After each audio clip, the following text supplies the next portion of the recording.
Guys, we were serving this, we hit our target. We had only one target and we hit that target, guys. Today, what are we going to do?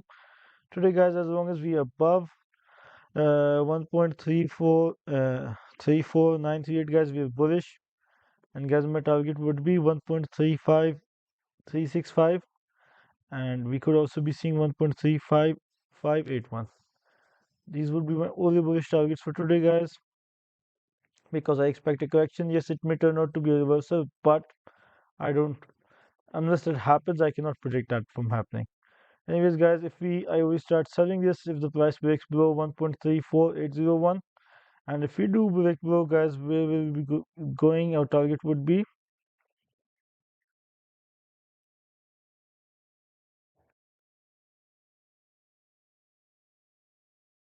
you will be following the trend, and guys, our target would be 1.34488.